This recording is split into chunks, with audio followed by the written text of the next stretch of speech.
तो दोस्तों मैं इस वक्त चला रहा हूँ टाटा हैरियर पेट्रोल।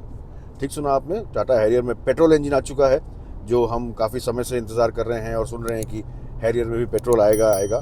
फाइनली आ चुका है। और ये जो इंजन है इसे टाटा मोटर्स हाइपेरियन कहती है। अब ये जो इंजन है ये टाटा की और भी गाड़ियों में आया है, हाल ही में सियरा में भी आया है, लेकिन हैरियर में जो इंजन आया है इसका स्टेट ऑफ ट्यून जो है ये थोड़ा सा अलग है।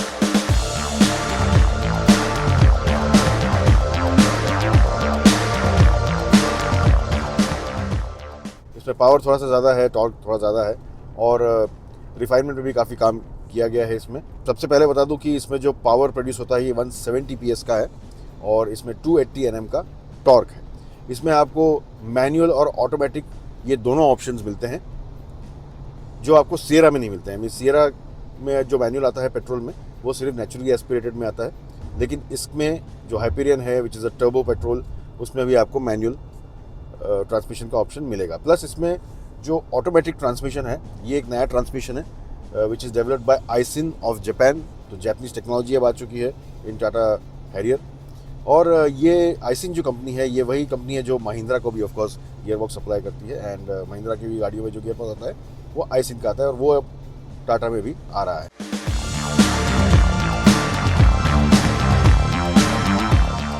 अब पहले इंप्रेशंस मेरे ये हैं कि ये इंजन काफ़ी टॉर्की है, लो एंड टॉर्क काफ़ी अच्छा है इसका, तो ये एक अच्छी बात है सिटी में चलाने के लिए, ये काफ़ी मज़ेदार है। इनफैक्ट ये जो पेट्रोल हैरियर में आया है वो उन्हीं कस्टमर्स को ध्यान में रख के लाया गया है जो ज़्यादातर सिटी में चलाते हैं बट उन्हें एक बड़े साइज़ की एसयूवी चाहिए, छोटी एसयूवी नहीं चाहिए।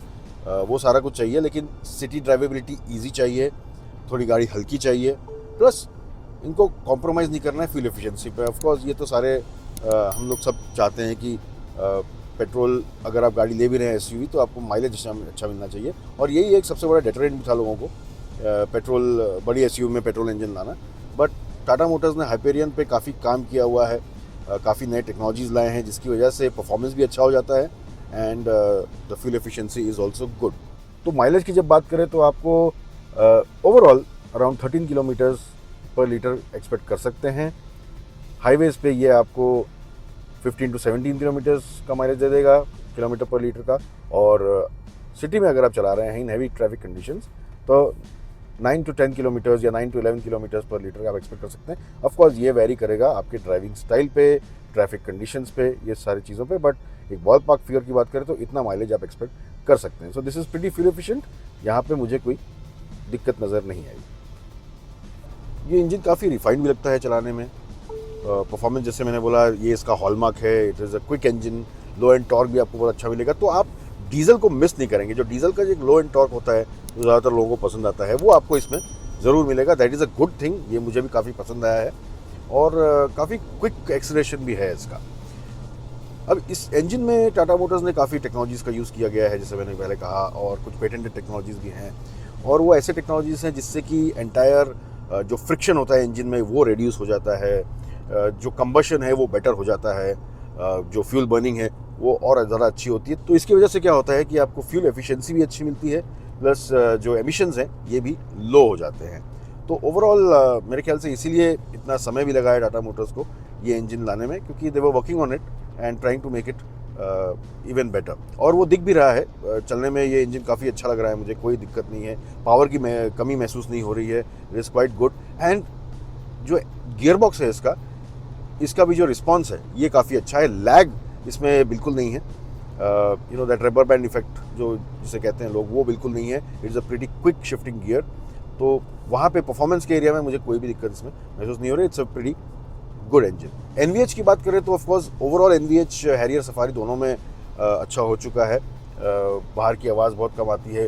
इनफैक्ट एक कंप्लेंट जो मुझे हमेशा था हैरियर में विंड नॉइज़ का, वो भी अभी नहीं आ रहा है। इस वक्त मैं अबाउट 95 किलोमीटर्स की स्पीड पे चला रहा हूँ ऑन द हाईवे, और विंड नॉइस बहुत ही कम है। तो एनवीएच पे बहुत काम किया गया है, तो this is a very good thing.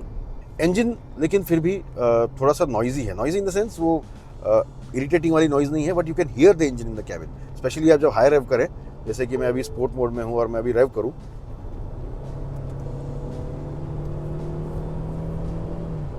तो ये आवाज़ आपको आएगी जब आप हार्ड रेव करें।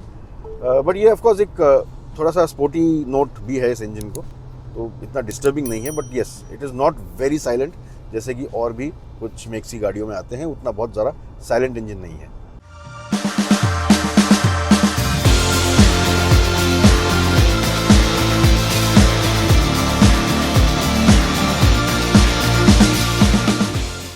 इंजन अपडेट के अलावा हैरियर में और सफारी में और भी कुछ अपडेट्स हुए हैं जो ऑफ कोर्स हैरियर ईवी में आए थे, वो सारे अपडेट्स इसमें भी आ गए हैं। फॉर एग्जांपल इसमें QLED स्क्रीन आता है अब, सैमसंग का QLED डिस्प्ले, जो कि this is the only car which offers a QLED display, और वो हैरियर ईवी में आया था पहली बार, अब इसमें भी आ गया है।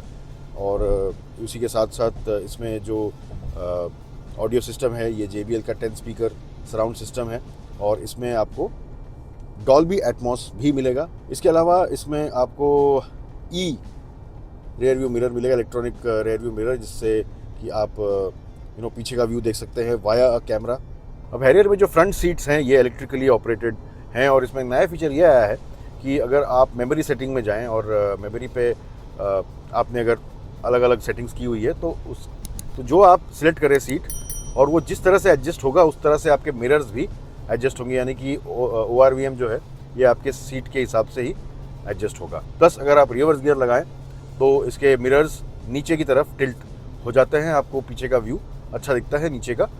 बट ये जो फीचर है आप इसे स्विच ऑफ भी कर सकते हैं फ्रॉम द इंफोटेनमेंट पैनल। आपको कैमरा वॉशर भी मिलता है, और ये फ्रंट कैमरा और रियर कैमरा दोनों पे वॉशर है, और ये washer is synced with the windshield washer, यानी कि आप अगर फ्रंट विंडशील्ड वॉशर ऑन करेंगे तो कैमरा वॉशर भी ऑन हो जाएगा, और वैसे ही पीछे का अगर आप विंडशील्ड वॉशर स्विच ऑन करेंगे तो कैमरा भी उसका वॉश हो जाएगा, साथ साथ वो सिंक्ड है।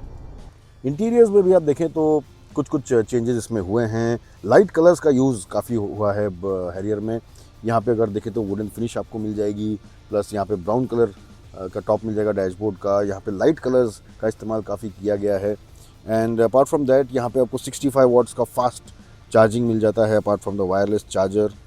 तो ये सारी जो अपडेट्स हैं ये अब आपको हैरियर में भी मिलेंगे। The interior of course looks much more premium. अब एक्सटीरियर में आपको नया ये रेड कलर मिल जाता है जिसे नाइट्रो क्रिम्सन कहते हैं, और ये एक प्रीमियम कलर भी है, लुक काफ़ी एनहांस हो जाता है इससे हैरियर का। अब हैरियर हमेशा से एक गुड लुकिंग SUV रही है, and my opinion it is one of the best looking SUVs in the country end of course in the world also. और ये सारे एनहांसमेंट से ऑफ कोर्स इसकी वैल्यू और भी बढ़ गई है। जो पेट्रोल इंजन लोगों को काफ़ी समय से चाहिए था वो इसमें आ गया है, काफ़ी इंप्रेसिव है on many counts in terms of refinement, in terms of performance and in terms of fuel efficiency also. तो आपको हैरियर पेट्रोल कैसी लग रही है, क्या आप इसे अब खरीदना चाहेंगे या नहीं, हमें कमेंट्स में ज़रूर बताएं। इस वीडियो को लाइक कीजिए, शेयर कीजिए, गियर फ्रीक को सब्सक्राइब करना ना भूलें। जब भी गाड़ी चलाएं सेफली चलाएं, सीट बेल्ट्स ज़रूर पहनिए।